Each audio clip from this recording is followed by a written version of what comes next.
네, 안녕하십니까. 지난 한 주 좀 놀라운 한 주였다라는 생각이 듭니다. 김정은이가 이제 거의 죽었다라는 견해에서부터 식물인간이라는 견해, 뭐 온갖 다양한 견해가 있었는데 5월 1일, 우리나라 시간으로는 5월 2일 날 방송에 나왔죠.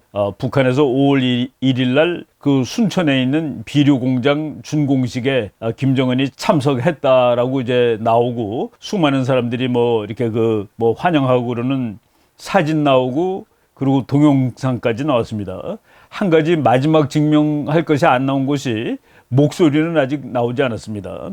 그 상황을 보고서 여러 가지 그 다양한 견해들이 있는 것 같습니다. 그래서 오늘은 김정은 그 정권의 본질, 그리고 거기서 지금 제가 이제 요 한 일주일 그 상황을 살펴보면서 북한의 이 국제 관계에 대해서 잠깐 좀 예의주시할 필요가 있겠다라는 생각을 해봤습니다. 그래서 그 첫 번째 주제는 그 김정은 그리고 북한과 중국 관계의 본질 뭐 이런 것 등에서 말씀을 드리도록 하겠습니다. 그리고 역시 이제 국제 정치에서는 뭐 제일 큰 주제가 지금 미중 관계인데, 지금 중국이 뭐 앞으로 엄청난 그 변화를 겪을 거라는 그런 아주 그 좋은 논문을 제가 포린 어피어스라는 잡지에서 발견했습니다. 여러분들이 지금 뭐 제목을 보시는데 China's Coming Upheaval, upheaval이라는 거는 뭐 급변 사태라고 말하면 그렇지만은 격변이라고 하면 됩니다. 격변. 중국의 격변이 다가오고 있다. 우리가 북한의 급변 사태를 바로 지난주 제목으로 말씀을 드렸는데, 중국에는 급변 사태라기보다도 이제 격변이 올 거다 하는 그런 주제의 말씀을 드리도록 하겠습니다. 김정은이 그 20일 만에 나왔는데, 여러분들은 그래서 우리가 그 일주일 전하고 지금하고 상황이 완전히 달라졌다고 생각을 하십니까 혹시? 저는 전혀 상황이 달라지지 않았다라고 보고 있습니다. 급변 사태가 지속되고 있구나라고 저는 보는 그런 편입니다. 왜 그렇게 보느냐 하면은 우리가 2020년이 시작될 때 제가 이제 뭐 저뿐만 아니라 많은 학자들이 이제 비슷한 견해를 제시했습니다만은 북한에게 돌이킬 수 없는 반전이 2020년에 일어날 것이다. 2020년은 무엇인가 북한 문제, 그리고 저는 뭐 중국 문제까지 얘기했죠.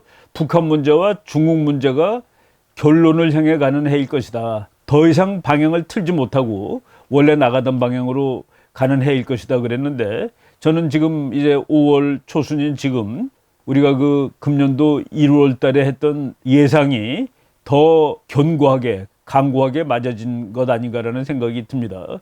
코로나 바이러스라는 예상하지 못했던 상태가 우리가 예측했던 북한과 중국의 앞날을 거의 결정짓는 그런 요인으로 작동하는 것 아닌가 하는 그런 생각이 들기 때문입니다. 그래서 오늘 북한 문제를 이제 얘기를 하는데, 북한 문제하고 중국 문제는 사실은 같은 문제고, 거기에 반드시 또 이제 설명이 돼야 되는 것이 미국의 정책입니다. 미국의 세계 전략은 사실은 대중국 전략이라고 보시면 됩니다. 미국의 세계 전략에 북한은 독립적으로 존재하지 않습니다. 북한은 미국의 대중국 전략에 부수적으로 존재하는 그런 상황인데, 지금 지난 일주일 동안 상황이 변화하는 것을 보면서 미국의 대북 전략이 상당 수준 성공을 했고, 이제 그 결과가 나타나는 것 같다는 그런 생각을 하게 됐습니다. 바로 오늘 이런 말씀을 드리도록 하겠습니다. 이제 깜짝 쇼라고 그러고, 어떤 또 그 사람은 김정은이가 짠 하고 나타났다라고 이제 뭐 얘기를 하는데, 김정은이라는 상징이 저 사람이 있던 없던 유지되어야 하는 것이 지금의 북한입니다. 김정은이 살았던 죽었던 김정은이라는 상징이 존재해야 되는 겁니다. 그거는 북한이 신정체제이기 때문인데, 북한이 새로운 체제로 완전히 변하기 전까지는 이런 신정체제의 껍데기라도 존재를 해야만 한다 하는 그런 얘기를 하는 겁니다. 그래서 김정은이라는 상징이 지금 유지되고 있습니다. 유지가 되는데, 신종주의적 전체주의 체제를 일단은 지속하기 위해서 그런 상징이 유지가 된다고 봅니다. 요번에 그럼에도 불구하고 이 북한이 행동하는 모습이 너무 쇼가 많고 그 쇼가 조금 좀 프로페셔널하지 못하다는 그런 생각을 해봅니다. 건재를 과시했다. 예, 건재를 과시했습니다. 그런데 우리가 조금 더 생각을 해보면은 북한이라는 정치 체제는 끊임없이 김정은의 권재를 과시하지 않고서는 유지가 될 수 없는 체제다라는 측면도 같이 노종을 한 겁니다. 그래서 그게 정상적인 체제가 아닙니다. 예를 들어서 그 영국의 보리스 존슨 총리가 코로나 바이러스에 감염돼 가지고 그래서 병원에 입원했다고 나왔다가 그 얼마 있다가는 아예 그 위급한 상황이라서 그 중태 상태라고 나왔다가 그리고 그다음에는 회복되었다고 이렇게 나왔죠. 그 사진이 쭉 여러분들이 나온 걸 봤는데 그때 세계 어느 나라 어떤 기자도 영국이 이제 큰일 났다라는 얘기 한 사람이 아무도 없습니다. 그런데 북한은 김정은이 아픈지 안 아픈지도 확실히 모르는데 안 보였다라고 이제 큰일 났다라고 나온 것이죠.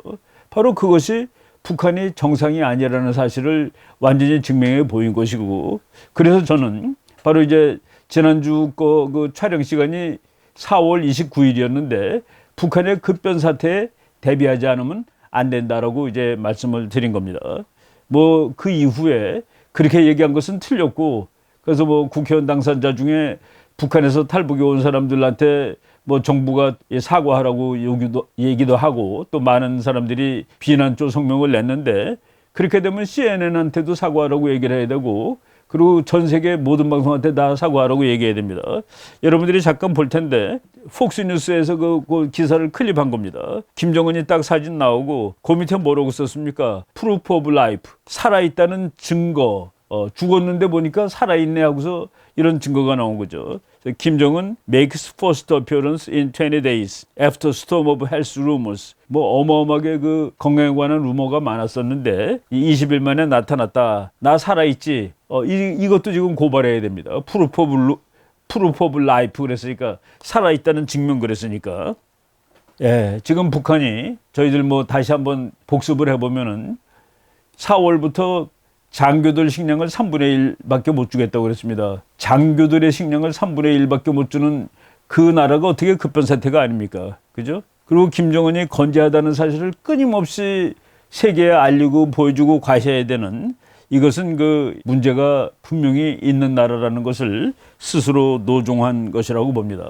지금 북한에 이제 군단들이 아무래도 남쪽으로 휴전선 쪽에 많이 있죠. 그런데 후방에 있는 군단이 하나 있습니다. 12군단인데 12군단은 아주 재미있는 군단인데 12군단이 있는 곳이 그 양강도입니다. 양강도라는 것은 백두산을 중심으로 두만강, 압록강 해가지고 그 두 강을 끼고 있다고 해서 양강도입니다. 거기에 있는 12군단은 그 장갑차도 있고 탱크도 있는데 장갑차하고 탱크의 포신이 중국을 향하고 있습니다. 중국을 향하고 있는 부대예요. 그래서 학자들 사이에 논란이 많았습니다. 이제 중국하고 북한이 한판 붙는 모양이지.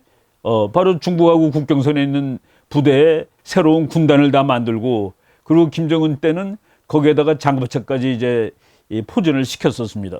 그런데 지난 작년이죠. 2019년 1월 달에 양강도 후방 군단이 북한에서 가장 엉망진창의 군단이 됐습니다. 아무래도 이제 한국군하고 붙어있는 전방군단은 아니기 때문에 그럴 수도 있겠는데 얼마나 그 형편없는 부대가 됐냐면은 군인들이 밥을 못 먹어가지고 12군단 병사들이 어마어마하게 영양실조가 걸렸습니다.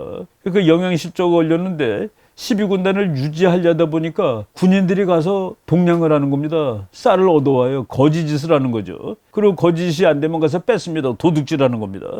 그래서 탈영도 많이 하고 거지질도 하고 동량도 하는 그런 12군단이라는 말이 있을 정도로. 그런데 금년에는 장교들한테도 3분의 1밖에 못 주겠다고 그랬는데 바로 그런 일들이 다 같이 진행되면서 이번 4월 15일 날 그 참배하지 않았다는 데서 이제 이 사건이 불거졌을 뿐이죠. 바로 이런 상황이 지금도 계속 진행되고 있다고 봅니다. 재미있는 거는 그 폭스뉴스입니다. 미국 폭스뉴스가 5월 2일자, 그러니까 우리나라 시간으로 5월 2일 밤 한 10시 무렵에 제가 이제 본 기사인데, 그러니까 우리나라 5월 2일 날 그 북한이 다 발표를 했죠. 우리 건재하다는 걸 발표했는데, 건재하다는 것이 발표된 몇 시간이 지난 후에 폭스뉴스는 북한에 대해서 급변 사태에 대처할 준비를 해야 된다라는 기사를 내보냅니다. 그 기사 제목이 이렇습니다. What is Oplan 5029? 오플랜 작전 계획이라고 그랬죠. 작전 계획 5029란 무엇인가? 제가 북한 급변 사태에 대비하기 위한 한국군과 미군의 계획이라고 얘기했죠. The Mission Impossible Style Plan in place to secure North Korea's nukes. 북한이 핵을 갖고 있다는 사실이 북한이 흔들거릴 때 미국이 개입하는 근거라고 제가 여러 차례 강조했습니다. 여기 바로 그 얘기 나오죠. 북한의 핵을 확보하기 위해서 미국이 이제 가지고 있는 계획인데 거의 미션 임파서블 스타일의 계획이다. 그러니까 미션 임파서블이라는 건 뭡니까? 정말 어려운 계획이라는 뜻이죠. 뭐 영화 제목도 되는데 이것을 지금 미국이 작동을 하지 않으면 안 된다라는 그런 기사가 이제 폭스뉴스에 떴다. 우리나라 사람들 말이죠. 김정은이가 나타났기 때문에 급변 사태 같은 거 없고 이제 정상이 되었다고 생각하는데 보세요. 생각하는 것이 이렇게 궤가 다르다는 것을. 이거 급변 사태에 대비하지 않으면 안 되겠구나라는 것을 미국 사람들은 이번에 이제 확인을 다시 한 것이죠. 무기 은신처, 그러니까 핵무기가 어디 있는지 이것을 미국이 가서 찾아내는 것, 이것을 바로 미국은 작전계획 5029의 가장 중요한 목적으로 칩니다. 그래서 이것을 준비하자라는 얘기가 나와 있어요. 그래서 폭스뉴스는 김정은이 살아있다고 북한이 살아있다는 사실을 세계에다가 알린 후에 이제 급변 사태에 대비할 때가 되었다라고 이제 얘기를 했습니다. 그러니까 그 똑같은 사건에 대해서 이렇게 마음이 다른 해석이 나오는 것이죠. 우리나라에서 그런 사람들이 있습니다. 김정은에 대해서 뭐 존경도 하고 그러던 사람들이 일부 있는 것 같은데 아유 우리 수령님이 살아나셨구나. 다행이네. 그런 사람도 있는 것 같아요. 근데 미국은 저거 이제 대비해야 되겠네 라고 반응을 하는 겁니다. 그리고 5월 2일 날 폭스뉴스에서 나온 다음에 5월 5일자로 보이스 오브 아메리카, 보이스 오브 아메리카는 뭐 트럼프 대통령하고 이제 티격태격 한 적도 최근에 있었습니다만은 아무튼 미국의 국무성이 운영하는 방송인데 거기에서 5월 5일자로 북한 급변 사태에 대비해야 된다라는 그 기사가 나옵니다. 그래서 그 아나운서가 김정은 자맹 권력 변화 대비 계기가 되어야 한다. 이렇게 20일씩 없어지는데 이런 것들이 전부 다 그 위험한 상황으로 곧 연결될 수 있는 그런 요인이다. 북한 지도부 불안정을 이번 기회에 확인한 것이다. 그래서 대비 계획이 시급하다. 이렇게 얘기를 하고 있습니다. 그리고 제임스 서먼이라는 저 사람은 이제 김정일이 죽었을 때 주한미군 사령관입니다. 그때도 이제 그 경험을 다 한 것이죠. 김정일이 죽은 다음에 며칠 있다가 발표가 됐으니까. 그래서 폭스뉴스 기사에 김정은이 건강 상태에 관련해서 예기치 못한 상황에 대비하고 경계를 게을리하지 말고 준비를 해둬야 할 것이다. 이것도 급변 사태에 대비해야 된다고 주문을 한 것이고, 그리고 보이스 오브 아메리카는 이것이 미국 혼자 할 것이 아니라 한국과 일본 3국이 급변 사태에 대비한 계획을 지금 잘 짜둬야 된다라는 말을 했습니다. 그러니까 김정은이가 이제 건강하게 다시 건재하다라는 것을 보였다가 아니라 미국은 급변 사태가 올 수 있다는 것을 보였다라고 해석을 하고 있다. 이렇게 그 차이가 나는 것이죠. 그래서 우리가 지난 시간에 우리가 이게 오리냐 토끼냐, 오리라고 보는 사람도 있고 토끼라고 보는 사람도 있다고 그랬습니다. 그리고 어떤 그림을 보고 이게 늙은 할머니 얼굴이냐, 그렇지 않으면 젊은 여인의 옆얼굴이냐, 똑같은 그림을 가지고 그렇게 다르게 보는 겁니다. 그 비슷한 기사가 하나 또 재밌는 거가 있는데, 트럼프가 말이죠, 갤럽 여론조사에 지금 현재 49% 지지율을 얻어가지고 트럼프 재임 사상 가장 높은 지지율이라고 그럽니다. 그리고 트럼프 잘 못한다가 47%. 그래서 지금 현재 상황으로 보면은 다음번 또 다시 대통령 되겠네 라는 그런 상황입니다. 그런데 이게 이제 트럼프 대통령의 트윗에 올라와 있는 그 내용입니다. 그래서 트럼프 gets bump in latest Gallup poll. 최근에 갤럽 조사에서 트럼프는 딱 이렇게 지지가 올랐다. 49% approval. 그래서 그 49% 지지를 받았는데 그것은 트럼프가 받았던 가장 높은 지지율과 동률이고, 그리고 최근 거보다 6%나 오른 것이다. 그리고 disapproval 못한다가 47%인데 그것은 최근 거보다 7%가 감소한 숫자다. 아주 기분 좋게 그 자료를 올렸는데 어떤 사람이 그 트윗에다 갖다 또 붙여놓은 겁니다. 웃기지 마. 트럼프를 지지하는 것은 43%고 지지하지 않는 게 55%야. 예, 여러분 여론조사가 이렇게 다릅니다. 여론조사도 자기가 원하는 것 갖다가 붙이면은 세상이 자기가 원하는 세상으로 바뀌는 겁니다. 그래서 저는 그 미국 대통령 선거할 때라든가 또 우리나라 그 선거할 때 여론에 대해서 잘 믿지 않는 편입니다. 사실 그 2016년 가을의 여론조사에 의하면은 지금 트럼프가 대통령으로 돼 있으면 안 되죠. 예, 정말 99%가 트럼프 안 된다고 그랬는데 트럼프가 됐습니다. 또 한 가지 예를 든다면은 미국 역사상 가장 그 랜드슬라이드 빅토리, 그냥 완전히 산사태처럼 그 승리를 거둔 그 대통령 선거가 1984년에 그 레이건 대통령이 민주당을 꺾고 이겼을 때입니다. 그때 제가 미국에서 이제 공부하고 있었는데 그때 11월 달에 선거인데 10월 무렵에 민주당이 이긴다라는 여론조사가 오히려 더 많았을 정도입니다. 그런데 50개 중에서 미네소타 한 주, 바로 이제 월터 먼데일이라는 민주당 후보가 나온 한 주 빼놓고 49개 주를 레이건 대통령이 그냥 싹쓸이 해간 적이 있었습니다. 그런데도 한 달 전에 레이건이 진다는 여론조사도 있었다. 그래서 자기가 마음에 드는 거로 다 만들 수 있습니다. 그래서 그 제가 지난번에 소개한 책이 퍼셉션, 미스퍼셉션 골라보는 것이죠. 그것은 우리 인간 생활 어디에도 그런 일이 있다는 말씀을 드리겠습니다. 그러면 여론조사 가지고 세상을 분석 못하냐? 그래도 분석할 수가 있죠.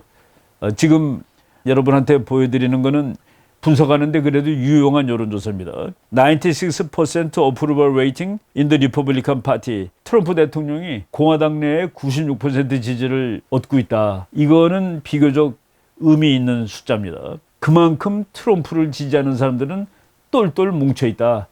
이거는 그래서 앞으로 이 사람이 대통령 될 확률이 높다라고 해석을 할 수 있는데 의미가 있는 그런 자료라고 보여집니다. 근데 지금 방금 말한 어프루브 44, 디스어프루브 55, 이거는 의미가 지금 96% 공화당원이 트럼프를 지지한다보다는 의미가 작은 그런 여론조사 결과라고 볼 수 있죠.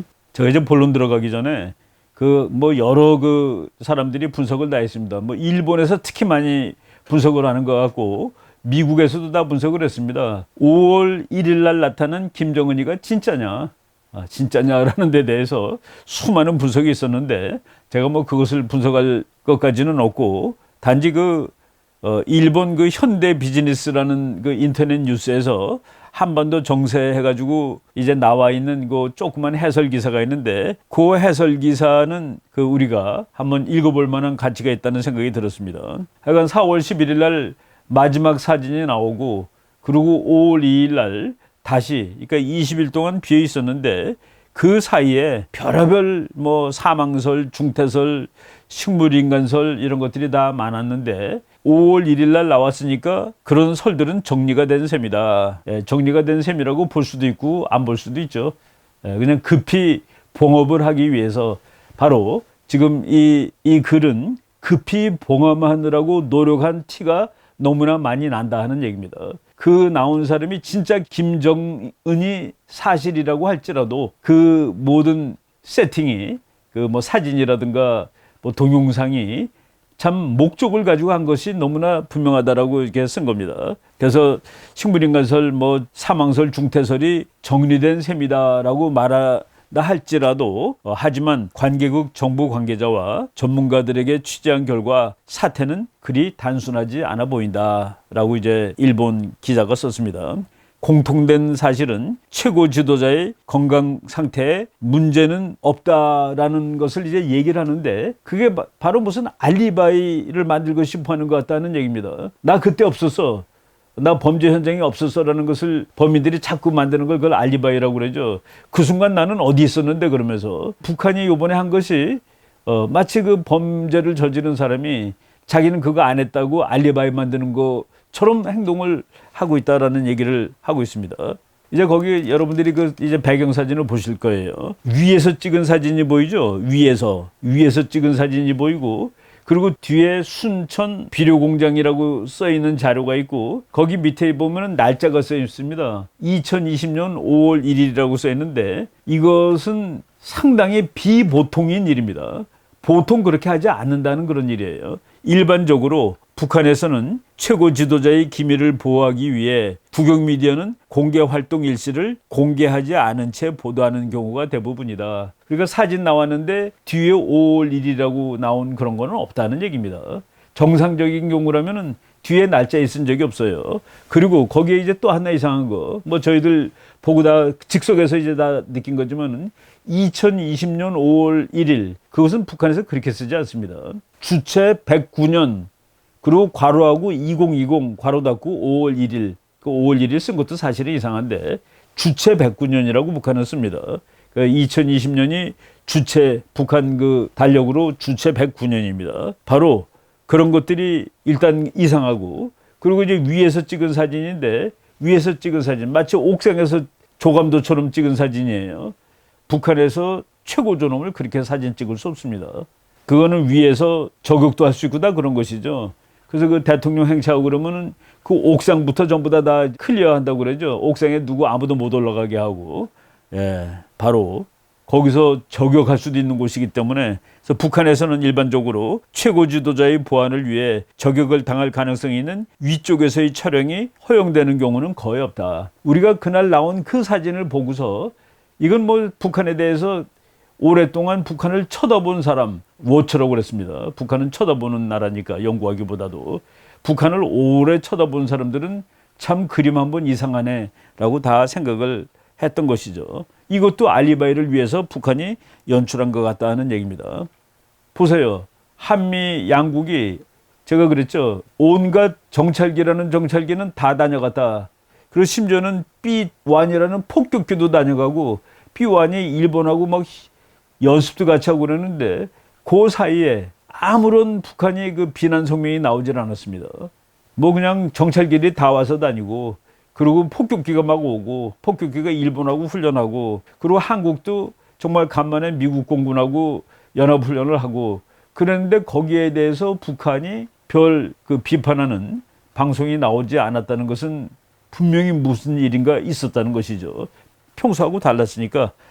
그래서 우리가 그 사이에 북한에 대해서 이제 의문을 가졌던 겁니다. 우리나라 YTN 뉴스에 나온 거예요. 김정은 건강하게 돌아와서 기쁘다라는 그 트럼프 대통령의 그 기사를 썼는데, 트럼프가 트윗에도 올렸습니다. I, for one, am glad to see he is back and well. 그가 돌아왔다는 사실에 대해서, 건강하게 돌아왔다는 사실에 대해서 나는 기쁘다라고 얘기를 했는데, 여러분 혹시 그 관심 많으신 분은 그 트럼프의 트윗을 들어가 보세요. 그리고 요 I for one am glad to see he is back and well. 요 뒤에 막 이렇게 그 리트윗이 막 달려 있는데, 거기 가 보면은 그 김정은이 걷는 동영상이 뭐 몇 분짜리가 있습니다.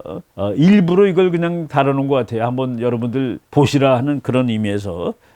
제가 이제 제 나름대로, 이게 그 폭스뉴스에도 나오고 아주 유명한 사진입니다. 그 김정은이가 뒷짐 주고 나와 있는 사진인데, 이 사진에 그 폭스뉴스 자막으로는 Back from the dead, 죽었다가 다시 되돌아왔다라고 되어 있습니다. 아까는 살아있음을 증명한다라고 되어 있고, Back from the dead, 죽었다가 돌아왔다라고 되어 있는데, 이 사진을 보면 정말로 이상한 사진이 하나 있습니다. 김정은 뒤에, 옆에 있는 사람 세 사람은 전부 수첩을 꺼내 들고 두 손을 다 받치고 있는데, 김정은이 그 왼쪽으로 뒤에 있는 사람이 한쪽 손으로 수첩을 들고, 한쪽 손은 이 옷주머니에다 이렇게 넣고 있어요. 옷주머니에다 넣고 있는 그 그림 보이시죠? 이것이 정말로 정상적인 상황이라면 저 사람 총격받는 순간입니다. 비밀 경호원이 멀리서 쏩니다. 제가 그런 설명해 드린 적이 있었죠. 북한의 그 장교가 뒤에 그 옷이 좀 나와가지고, 허리춤이 옷이라서 그 와이샷을 좀 집어넣는 그 모습을 하다가 총 맞아서 죽었다고. 왜? 너 지금 총 꺼내는 거냐라고 이제 의심을 받은 겁니다. 근데 저런 사진이 있으니, 그래서 우리가 지금 의심을 하는 거다는 그 얘기죠. 그리고 뒤에 옷춤에다가 이렇게 손을 집어넣는, 어떻게 이런 사진이 가능하냐는, 거기에 대해서 이제 의심을 합니다. 여러분 그 테이프 커팅을 하는데, 자유세계에서 테이프 커팅 그러면은 여러 명이 이렇게 자르겠죠. 여러 명이 가위 하나씩 들고 다 자릅니다. 저기는 뭐 하도 안전이 중요하니까 바로 옆에 있는 녀석이 가위 들고 있으면 안 되죠. 여러분 그 9.11 사태 이후에는 비행기 탈 때 가위 들고 못하게 되어 있습니다. 가위도 다 뺏깁니다. 그 할머니가 정말 그 이 바느질하는 가방에 있는 가위도 제가 뺏기는 거를 미국 공항에서 본 적이 있는데, 그래서 이제 혼자 했는지 모르겠는데 김여정이가 가위로 올려놓는 받침대를 들고 서 있는데 저거 보고 이제 시비 거는 사람들이 김여정이가 갑자기 너무 뚱뚱해졌네. 김여정이가 아주 대단히 날씬합니다. 이 종아리가 아주 그냥 뼈만 남아 있는 것처럼 돼 있는데 이 사진 뭐 각도에 따라 달라 보일 수도 있겠습니다만은 또 어떤 사람들은 뭐 이렇게 갑자기 살이 쪘느냐라고 또 의문을 하기도 하는데, 그러니까 뭐 김여정이가 뒤에서 가위를 받쳐주고 있더라고요. 그리고 뭐 그냥 보세요. 김여정하고 이제 막 박수 치는 사진인데 그 한 사람이 서서 연설합니다. 여러분, 김정은이가 자기 부하가 서서 연설하는데 박수를 쳤다? 그것도 상당히 좀 놀라운 일이라고 저는 봤습니다. 그리고 김여정이 앉아서 박수 치는 모습인데 김여정의 옆모습이 그동안에 우리가 봤던 김여정하고는 조금 달라 보이는 것 같다라는 그런 생각을 합니다. 일본 어떤 그 분석가가 눈썹 길이를 비교해보라. 그리고 목의 길이를 비교해보라. 원래 김여정이는 눈썹이 많지가 않습니다. 그리고 목이 긴데 이번에 나온 김여정이는 눈썹도 많아졌고 뭐 칠할 수 있겠죠. 뭐 눈썹 그릴 수 있으니까. 그리고 목도 짧고 그래 달라 보인다라고 이렇게 그 얘기를 하고 있습니다. 뭐 이거 가지고 제가 뭐 왈가왈부하지 않겠습니다. 아무튼 북한이 무엇인가를 보여주기 위해서 대단히 노력한 사진이다라는 것은 당연하죠. 월스트리트 저널 5월 3일자예요. 김정은 returns. 김정은이 되돌아오다. And North Korean instability fears fade away. 제가 저 신문을 내가 아주 애도가는 신문인데, 그리고 나는 저 신문의 권위를 상당히 쳐주는 편입니다. 이 제목을 보고 역시 아무리 세계적인 신문이라도 그 북한 기사에 대해서는 한계가 있구나. 제목을 그냥 읽어드리겠습니다. 김정은 돌아오다. 그리고 북한의 불안정에 관한 두려움도 사라졌다. 뭐가 사라졌습니까? Instability fears fade away. 그 불안정에 대한 두려움이 fade away. 사라져버렸다. 사라지지 않았습니다. 이거 어느 기자가 썼나 봤더니 앤드류 정이라고 그러는데 한국계 미국인인 것 같아요. 거기 요건 이제 요새 신문에도 동영상을 띄우는데 동영상 제목이 김정은 re-emerges, strolling and smoking. 김정은이가 이제 새로 나와서 이제 스트롤링이라는 건 뭐 산보하는 거죠. 산보하기도 하고 담배도 폈다라고 해서 저 이렇게 얼굴이 나왔습니다. 제목이 엄밀하게 분석을 했을 때 제목은 틀렸다고 봅니다.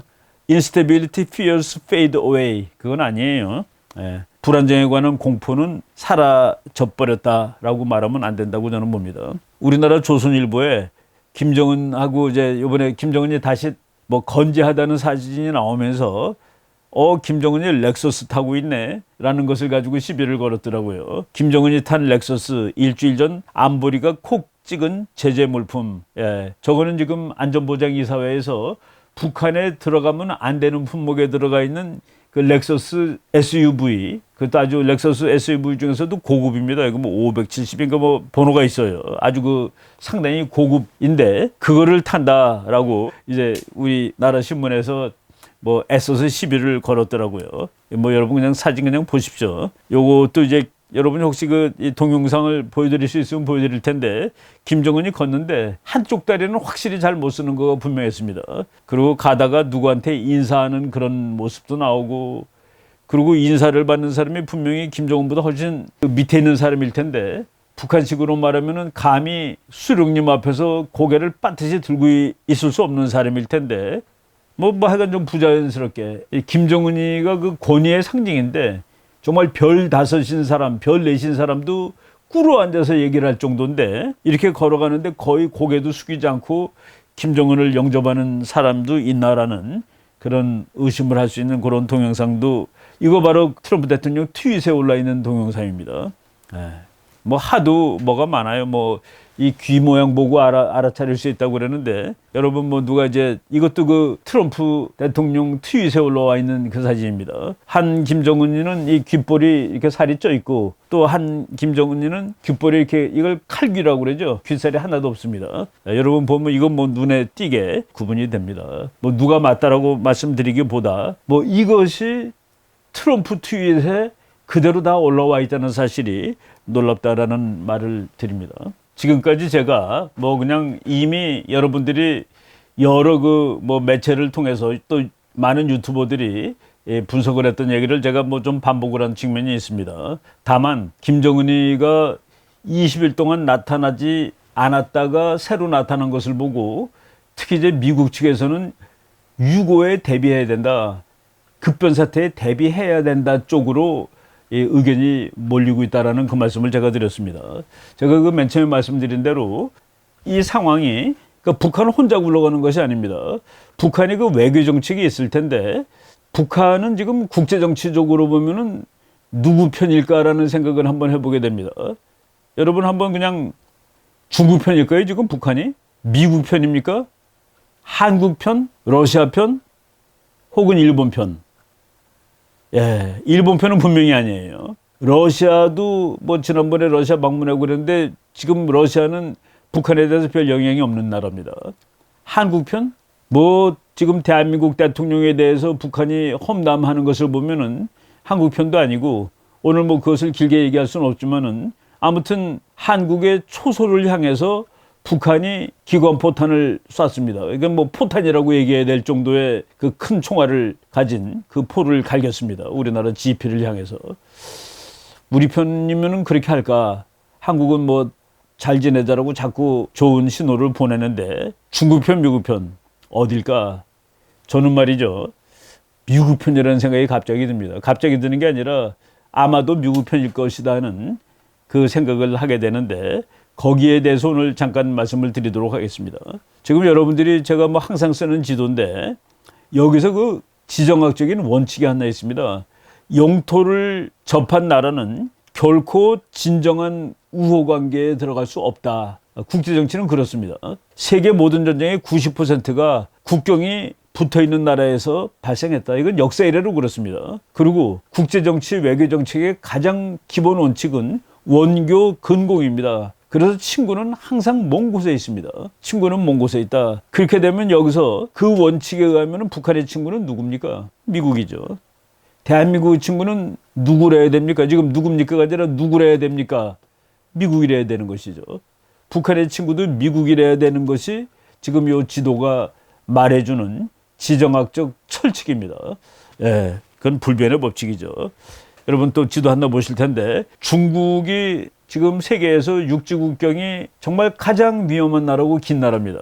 그러니까 육지로 이어진 국경선이 22,457km인데 중국하고 북한의 국경선도 1,352km입니다. 이거 짧지 않은 국경입니다. 물론 이제 강으로 이루어져 있지만은 그리고 중국의 국경 중에서도 가장 골치 아픈 국경 중에 하나다라고 일단 보셔야 됩니다. 이번 사건이 났을 때 북한 상황에 대해서 가장 확실하게 상황을 이해하고 컨트롤하고 있었던 나라는 지금 우리가 보기에 누굽니까? 미국이죠. 미국이 제일 정확하게 상황을 보고 있었다라는 뉴스가 지금 속속 이제 전달이 되고 있습니다. 아까 앞에 그 지금 북한군이 얼마나 배고픈가를 얘기하면서 12군단을 얘기했었는데 12군단이 바로 후방군단입니다. 그렇지만은 저거 만들 때 북한이 그 후방군단을 만든 이유는 중국하고 맞짱을 뜨기 위해서 만든 겁니다. 그리고 저쪽에 중국과 북한의 국경선에 있는 북한 군대들은 그 포신을 중국 쪽을 향하고 있다. 북한 포신을 중국 쪽을 향하고 있다라는 그것이 현실이죠. 그래가지고 2010년에 이제 12군단을 만들고 뭐 지금 이제 12군단이 너무 배고픈 군단이 됐습니다만은 그 군단을 만들었다는 사실은 북한과 중국의 관계가 우리가 알고 있는 그런 동맹 우호 관계는 아니다라는 말씀을 드리는 겁니다. 여러분 여기 사진 보시는데 이게 이제 북한제 장갑차입니다. 저 북한제 장갑차를 김정은이가 빨리 12군단에 배치하라고 그래가지고 12군단에 배치됐던 장갑차입니다. 그래서 질문이지만 약간 좀 도발적인 질문입니다. 북한에게 중국은 무엇인가? 정치적으로 예전부터 같은 사회주의다. 같은 사회주의 진영이니까 이념으로 동지니까 그래서 우방입니다. 그런데 중국이 개혁개방으로 돌아선 이후에 북한은 중국을 엄청나게 비난하고 욕을 합니다. 수종주의자예요, 수종주의자. 그리고 중국이 1993년에 한국하고 수교했죠. 그래서 92년 무렵부터 북한은 중국을 뭐 거의 원수처럼 욕을 해야 됩니다. 숙적인 한국과 국교를 맺으려 하다니, 또 우리가 그 핵 문제 얘기하면서 김정일이가 그랬죠. 이제 중국마저도 중국 놈들이 한국하고 수교를 했으니까 이제 믿을 것은 핵밖에 없다라고 얘기한 거, 여러분들이 제 강의에서 한번 얘기를 들었을 겁니다. 그리고 거꾸로 중국이 문화혁명할 때는 바로 김일성이를 보고 수정주의라고 얘기를 했습니다. 그때 이제 문화혁명이라는 것은 진짜 공산주의로 돌아가고 진짜 모택동주의로 돌아간다는 그런 그 운동이었는데, 그때 김일성이가 너무 화가 나서 자기 보고 수정주의라고 그런다니까 격분해가지고 평양 교회에 가면은 중공군 묘지가 있습니다. 6.25 때 와서 싸웠던 중공군 묘지가 있고, 거기에 그 모택동 아들 묘지도 있어요. 근데 그거를 다 파내고 비석을 나가서 깨뿌리고 그랬다는 일도 있을 정도로, 북한하고 중국이 그 서로 사이 나쁜 역사는 우리가 여러 가지 그 예를 들어서 인용을 할 수가 있습니다. 중국이라는 나라가 그 버릇이 뭐 북한한테 해당이 안 될 리가 없습니다. 중국은 어마어마한 대국입니다. 그 중국의 그 대국주의. 그래서 중국하고 북한 사이의 관계는 하나도 좋을 수가 사실은 없죠. 경제적으로 막대한 지원을 해주었고, 무역의 90%를 의존하고 외화를 벌게 해주는 고마운 존재이며 은인이다. 일단은 겉으로 보이는 팩트가 그렇습니다. 그리고 김정은 정권도 중국이 빨대처럼 이걸 대줘가지고 그래서 죽지 않고 사는 겁니다. 그런데 그렇게 살았을 경우에 사람들 또는 국가들은 쟤 때문에 내가 살았으니까 고맙다라고 얘기할까? 그렇지 않다가 국제정치의 또 답입니다. 우리는 국제정치에서 그렇죠. 뭐 많은 사람들이 그래요. 미국이 우리를 옛날에 막 먹을 것도 갖다 주고 돈도 갖다 주고 그래서 우리나라가 이만큼 살았다 그러면은 그 말 하자마자 반드시 이런 말 나옵니다. 그게 걔네들이 우리를 불쌍히 여겨서 그런 거예요. 자기네한테 이익이 되니까 그런 것이지. 예, 그런 측면이 국제정치에 있는 것이죠. 그래서 북한 사람들은 중국이 자기한테 이익이 되니까 자기네들한테 먹을 것을 내줬지 북한이 좋아서 내준 것이 아니다 라고 하면서 최근에 와서는 저놈들이 정말 우리를 죽지 않을 만큼만 대주는 나쁜 놈들이다라고 생각을 하고 있다라는 얘기입니다. 그래서 이 김정은 시대에 들어서면서 북한에서 아주 자주 나타나는 이건 하나의 캐치프레이즈 비슷한 겁니다.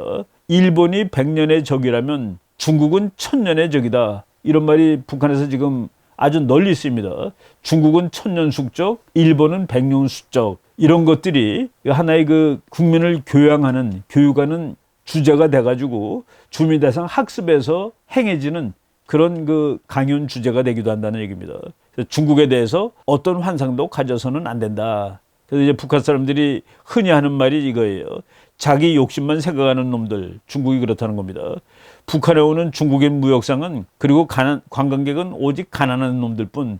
정말 잘 사는 사람들은 일본 가고 한국 가고 미국 간다고, 북한은 가난한만 온다고 북한 사람들이 얘기한대요. 우리나라가 가난하니까 어쩔 수 없이 상대해 주는 것, 떼놈들, 이런 식으로 북한 사람들이 중국을 요새는 한국이 엄청나게 친중입니다.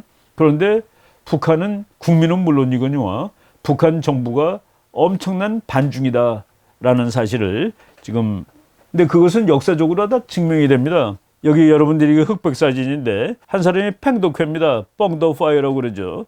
이 사람은 6.25 때 한국에 왔던 중국 인민지원군, 지원군 사령관입니다. 그 옆에 서 있는 사람이 김일성인데 김일성이는 이제 북한군 총사령관이죠. 둘이 야국군을 지휘하는 총사령관인데 팽독회가 그런 적이 있어요. 당신은 유행을 믿고 전쟁을 일으켰나? 아무것도 모르는 놈 너 때문에 우리 군대가 얼마나 많이 인명피해를 입었는 줄 알아? 그러면서 싸우는 장면입니다. 이것이 이제 그렇지 않다라는 설도 있는데 어느 책에 보면은 팽독회가 너무나도 분노한 나머지 소련군 장교들이 있는 앞에서 김일성의 뺨을 때리기도 했다라는 그런 말까지 나옵니다. 그래서 제가 이제 그거는 뺨 때린 것까지는 아니다라는 글도 제가 봤기 때문에 어느 것이 맞다라고 이제 말씀을 드릴 수가 없습니다만은 뺨까지 때렸다. 만약 저것이 사실이라면은 김일성이가 뺨을 맞았다. 그런데 그 나라랑 다시 친해진다? 이건 불가능한 얘기죠.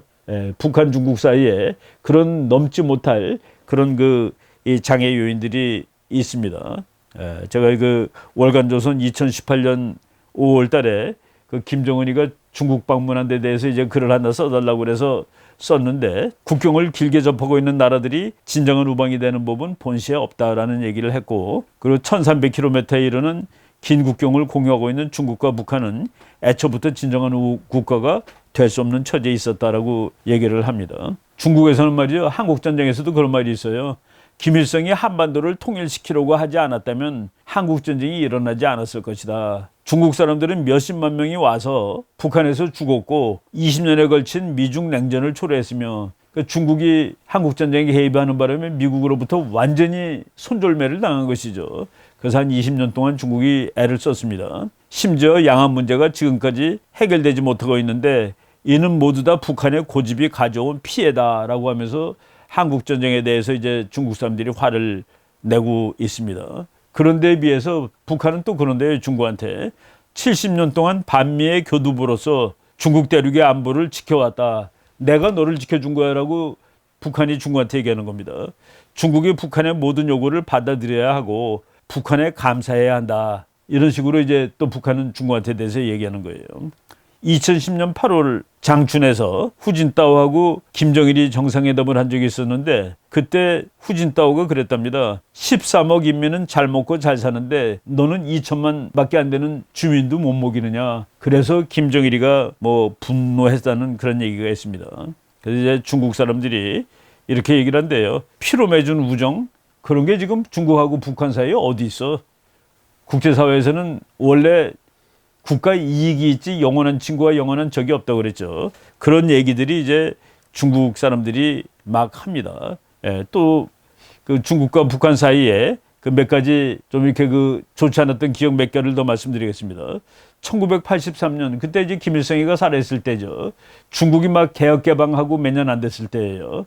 1979년부터 개혁 개방을 했으니까 그때 김일성하고 김정일이 둘이 다 같이 가서 등소평을 만났습니다.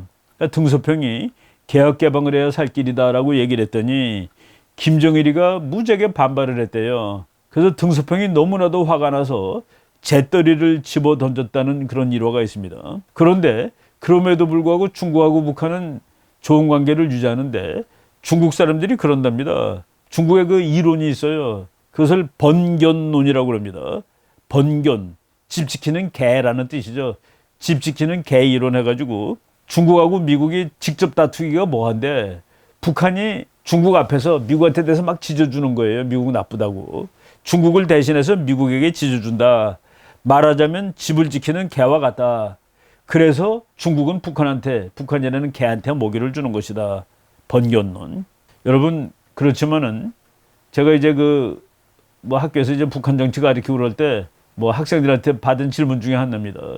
교수님, 우리나라는 미국한테 쩔쩔매는데 그때 김정일 있을 때예요. 김정일은 그래도 중국 가서 큰 소리 치잖아요. 그놈들은 그래도 자존심도 있고 독립심도 있잖아요. 그래서 내가 그 큰 소리 치는 거 내가 한번 말해줄게라고 얘기했습니다. 그 말이 뭐냐면은 김정일이가 중국 가서 쌀 좀 주쇼라고 얘기했어요. 그래서 중국이 너 그렇게 하면 못 주겠어라고 얘기했을 때 김정일이 소리치는 것을 이렇게 얘기할 수 있습니다. 그러면 미국한테 달라고 그럴까? 미국 놈 쌀 얻어 먹을까? 그래서 중국이 북한한테 쩔쩔매는 겁니다. 미국 놈 쌀 얻어 먹을까? 여러분, 그 서해 바다에 미국 항공모함이 몇 번 들어갔습니다. 정말 역사 이래 몇 번 들어갔는데 처음에 들어간 것이 냉전이 끝나던 지 얼마 안 됐을 때 1994년에 미국 항공모함이 들어간 적이 있었는데, 그때 중국이 너무나도 분노해서 다음번에 들어오면은 실탄으로 쏴버리겠다라고 얘기를 했습니다. 그런데 2010년에 일어났던 일입니다. 2010년 봄에 일어났던 일이 천안함 사건입니다.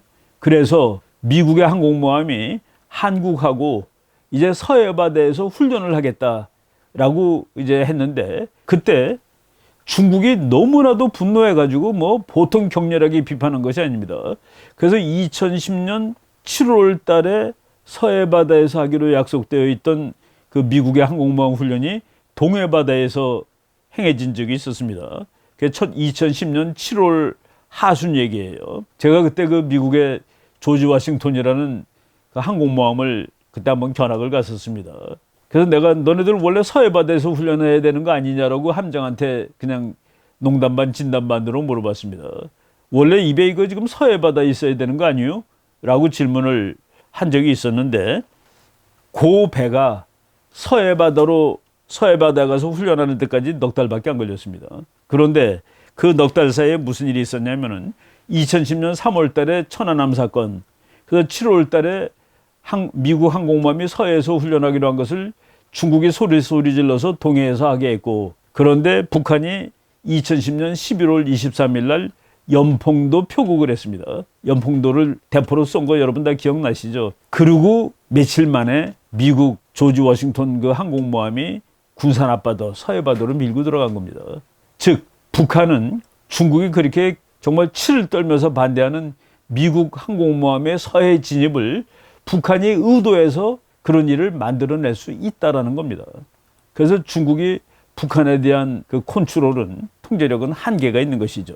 그래서 북한이 중국을 언제든지 골탕 먹일 수 있는, 미국 항공모함, 미국 군함 부르고 싶으면 북한이 저쪽 그 필리핀 앞바다로 인공위성 발사하면 됩니다. 인공위성 발사하면 그 1단계가 보통 서해바다, 군산 앞바다에서 떨어지거든요. 그 미국 배들 그거 주소로 가는 겁니다.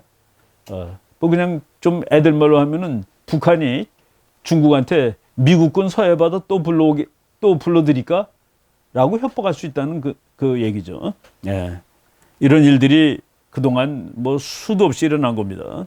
예. 서해바다 제가 여러분들한테 한번 보여줬던 지도인데 중국이 그 바이옴은 124도로 서해바다를 나눠가지고 72%는 자기네 바다고 28%는 한국 바다도 되십니다.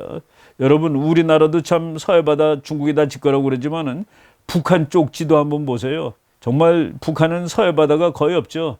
중국이 거는 바에 의하면은 바로 이런 것이 북한도 똑같이 느끼는 중국에 대한 분노심이라고 여러분 보시면 됩니다. 그리고 지금 북한이 핵무기를 만들었는데 지금 북한의 핵무기의 운반수단 중에서 미국까지 가는 것은 아직은 확실하지 않습니다. 그렇지만은 그 뭐 몇백 킬로 그 한반도 또는 일본을 공격할 수 있는 거는 충분하죠. 그러면은 일본을 쏠 수 있는 북한의 미사일, 남한에 쏠 수 있는 미사일은 중국을 못 쏘겠습니까?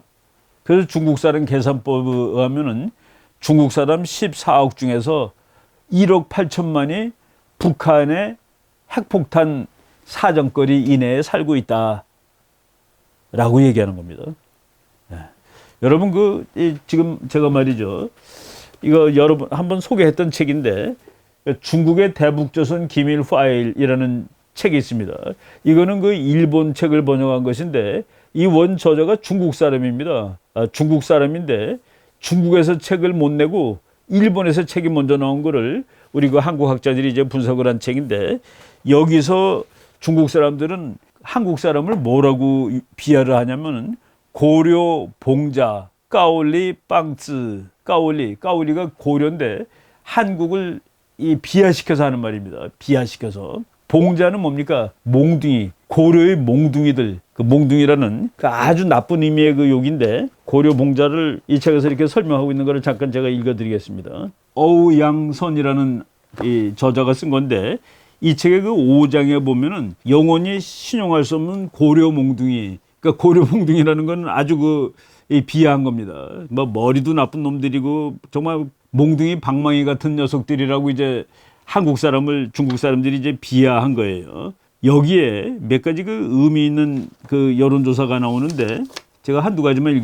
읽어드리겠습니다. 지금도 중국과 북한 양국은 혈맹으로 맺어진 형제 우호 관계인가? 그렇다가 38%, 그렇지 않다가 62%입니다. 조선반도의 통일이 중국에게 이득이 된다고 생각하는가? 그렇다 44, 그렇지 않다 56. 그리고 쭉 다른 거 하나 보면은 2차 조선전쟁이 발발한다고 가정했을 때 중국은 조선의 아군이 되어 참전해야 한다고 생각하는가? 그렇다 26.4%, 그렇지 않다 73.6%. 장래에 조선이 미국 같은 국가와 국교를 수립해 관계가 정상화된다면 이는 중국의 위협 요소가 된다고 생각하는가? 그렇다 64%, 그렇지 않다 36%. 지금 좀 놀라운 여론조사 결과를 여러분들이 보고 계십니다. 이 책에 나오는 몇 가지만 더 읽어드릴게요.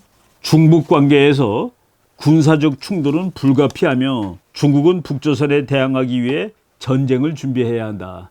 여러분 전혀 상상 못하던 그런 얘기가 나오는 것이죠. 북조선이 위기를 극복할 수 있는 방도는 결국 지금까지 적으로 삼았던 미국과 그 속국인 일본이나 한국뿐이다.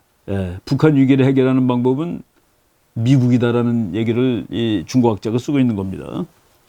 예로부터 중국인은 조선인을 고려 몽둥이라고 부르고 일본인을 일본 귀신이라고 불렀다. 일본 귀신이라는 호칭의 단계 의미는 멸시라고 볼 수는 없다. 귀신이란 단어는 두렵다, 흉악하다는 뜻 이외에 현명하다, 영리하다는 의미도 포함되어 있기 때문이다. 반면 고려 몽둥이는 완전히 멸시하는 의미로 사용되어 왔다. 솔직히 말하면 중국은 대부분 한국인을 깔보고 있다. 우리가 이것이 한국에서는 뭐 좀 이상해요. 저는 국제정책적으로 도무지 분석이 안 되는데 지금 중국에 대해서 그렇게 뭐 중국이 대단한 나라로 알고 중국하고 친하자는 그런 사람들이 많은데 지금 북한은 중국을 원래 친하지도 않았고 지금 최근에 이렇게 움직이는 그 모습을 보면은 미국과 분명히 무슨 거래를 하는 거 아닌가 하는 이런 생각이 아주 많이 듭니다. 지금 북한과 중국이 아주 사이 나쁘다는 것을 증명하는 책으로 이것도 뭐 제가 한번 보여드린 적이 있었죠. 시진핑은 왜 김정은을 죽이려는가? 곤도 나이스케라는 일본 기자가 쓴 책입니다. 우리나라 박근혜 대통령이 2015년 9월 3일 중국 전승절에 갔었죠. 그때 북한은 3인자 최용해를 보냈습니다. 최용해가 이제 키가 조그맣죠. 최용해가 시진핑하고 꼿꼿이 서서 쳐다보면서 악수하는 사진 여러분들이 보신 적이 있을 겁니다. 중국 가기 전에 김정은이가 그랬대요. 중국 놈들에게 역사가 변했다는 사실을 분명히 가르쳐 주라. 바로 오늘 지금 제가 말씀드린 거하고 벌써 이제 2018년이죠. 벌써 재작년 됐네요. 2018년 싱가포르 회의 그리고 2019년 2월 달에 하노이 회담 여기서 트럼프 대통령이 계속 북한에 대해서 한 말들 그거하고 지금 북한이 말하는 그 중국과의 관계 요거를 한번 엮어가지고 이게 세상이 지금 우리가 생각하던 거랑은 다르게 흐를 수 있겠구나 하는 그런 생각을 한번 해보시기 바랍니다.